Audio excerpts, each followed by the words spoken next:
the South Center, to be here and join you in the panel. Daniel and I share a long history. We were together at Friends of the Earth for quite a long time as well, and I guess that's where you can see the roots of our environmental consciousness as well. Yes, we want to Greenpeace, I am on South Center, but I guess the idealism and the concepts that we had when we were working with Friends of the Earth continue to animate the work that we do on climate change. For those of you who do not know what the South Center is, it is a small intergovernmental think tank of developing countries based here in Geneva. We currently have 51 member states. All of them are developing countries. No developed countries allowed under our treaty. And we provide policy research and technical assistance to developing countries in various international negotiations, such as here in the WTO, in the World Intellectual Property Organization, the UNCTAD, and as well as in the EPA negotiations, for example, between the EU and the ACP countries. My brief today is to try to provide a broad context in which we can view trade policy and climate change. And I am coming from this from a very development-oriented approach, because that is, of course, the mandate of the South Center. We are mandated to look at the development implications of different issues on developing countries. And when we think about climate change, really, we need to integrate it. We need to approach it from an integrated perspective. We need to look at the extent to which climate change enhances or exacerbates, for example, the existing global imbalances and global challenges that we do face.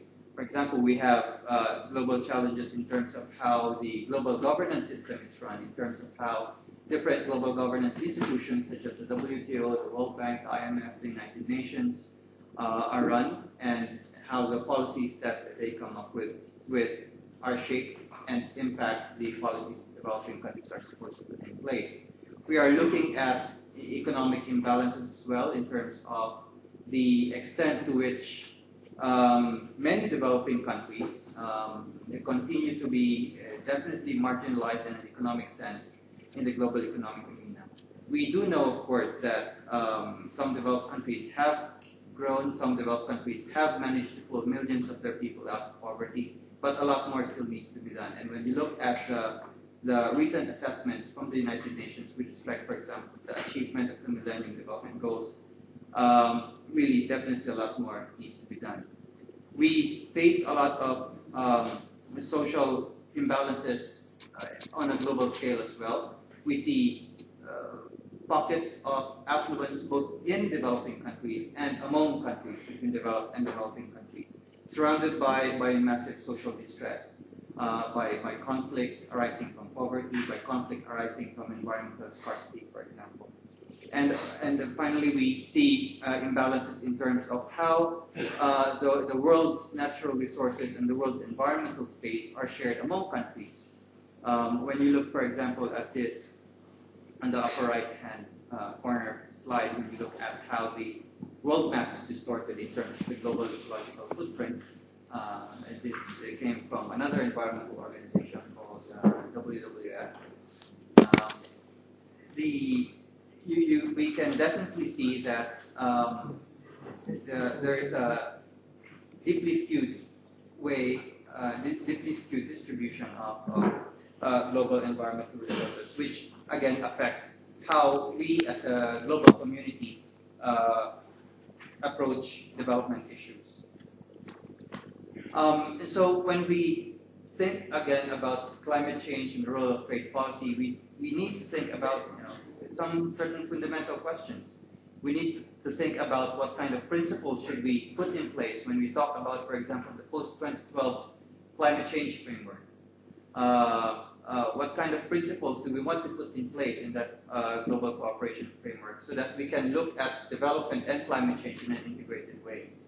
How can we approach development and climate change policy in a way that actually helps promote like the poor, especially those in developing countries?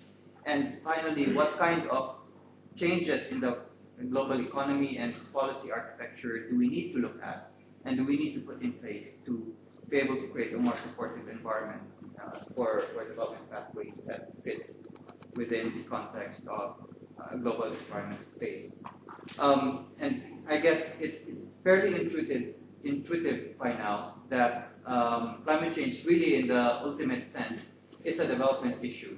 And for many developing countries, in fact, for all developing countries, when you listen to them speak, for example, in fora such as in the United Nations, when you listen to them speak in the UNFCCC debate, development, their economic development, their ability to lift the standards of living of their people is one key issue. And for developing countries, development really, in fact, is the key adaptation measure that we need to focus on when we talk about climate change.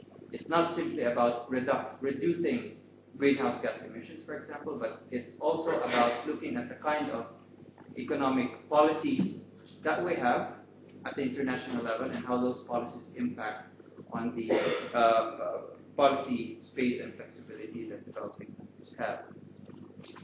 Currently, when we look at the whole range of policy instruments that we have in terms of economic development, in terms of trade, in terms of climate change and environmental arena, we have a very not so integrated way of looking at things. We have trade as a separate regime, we have energy, for example, as a separate regime, we have migration, we have agriculture, and this goes for the international community as well as for the domestic policy environment.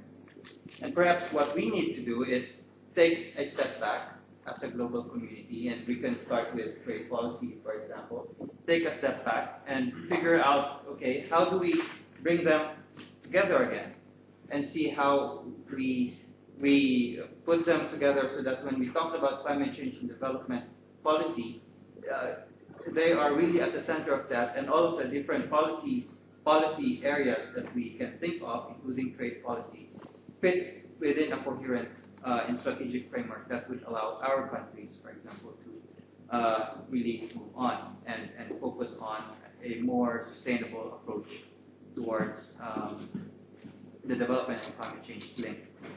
And that now requires really us looking at the relationship between the international policy framework, the post-2012 climate change framework, for example, the policy regime that might come out from this Doha round of negotiations, the policy regime that might come out, for example, from the 2008 Review Conference on Financing for Development. We need to look at all of those and see how we can all fit them within a more coherent multilateral approach to climate change and development. And we need to look at the kind of policy architecture on trade, on finance, and debt, employment, health, humanitarian assistance that we need to factor into this kind of broad international policy framework for development and climate change.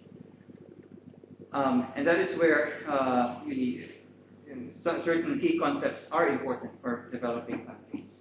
Of course, we have all heard of this famous principle from the 1992 Conference on Environment and Development, the principle of common but differentiated responsibility. And again, when you listen to developing countries speak in different international fora, you will always hear this principle, because this principle is very dear and near to the hearts of developing countries. And the challenge now for us is how do we operationalize this principle in different policy areas? And I will come to that later. And of course, this principle applies not just for developing countries, but for developed countries as well. In terms of, for example, reductions of greenhouse gas emissions and helping developing countries adapt better to climate change. And finally, looking at how we make changes to the international architecture that we work under. When we talk about the international economic policy architecture for South Center and for many of the developing countries that it services, we are looking at different aspects, and one of that really is the concept of development policy space. And this cuts across many areas. This cuts across into industrial policy, this cuts into trade policy, finance policy, and economic planning policy, for example, in many different ways. And when we look at how that should be translated into trade policy, it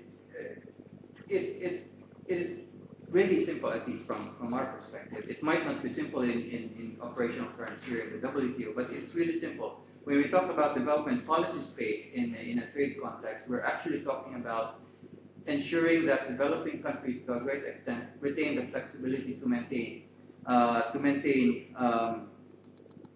tariff levels at a level that's appropriate to their development conditions and their development needs at the time. And they also need to be able to retain the flexibility to determine when and under what conditions those tariff levels should be dropped or increased, depending again on what they feel they need in order to pursue their own industrial development policies.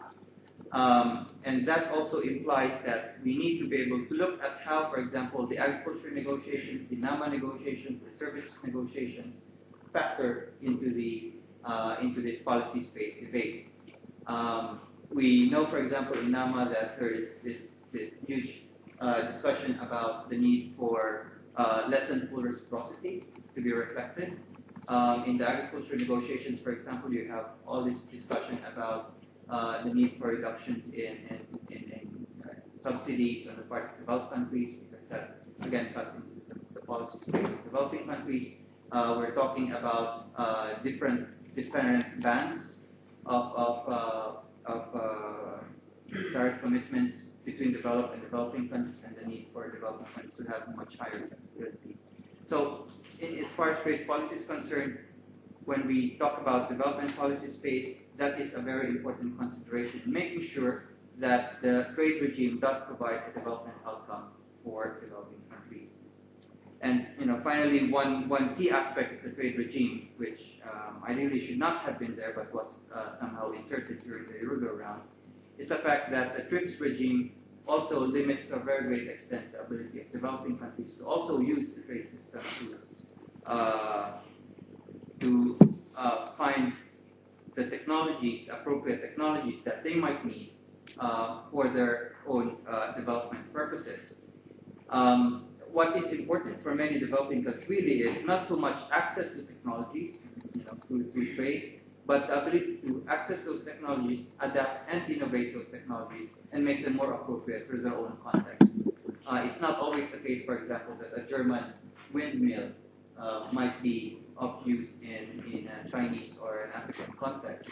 One, perhaps the technology itself might not be appropriate, or the spare part might actually be very expensive for the developing countries to keep up. And therefore, the TRIPS regime might actually hinder the flow of climate change climate-friendly technologies from developing countries rather than enhance that. So we need to think seriously about that issue as well, and I think some of my fellow panelists will talk about that issue as well. So, together with trade policy, of course, we need to look at other approaches.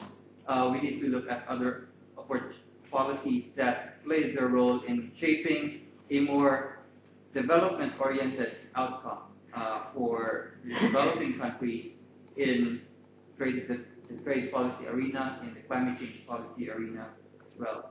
We need to look, for example, at how community-based approaches can play a role in shaping domestic and global adaptation measures with respect to climate change. We need to look at how we can promote sustainable practices.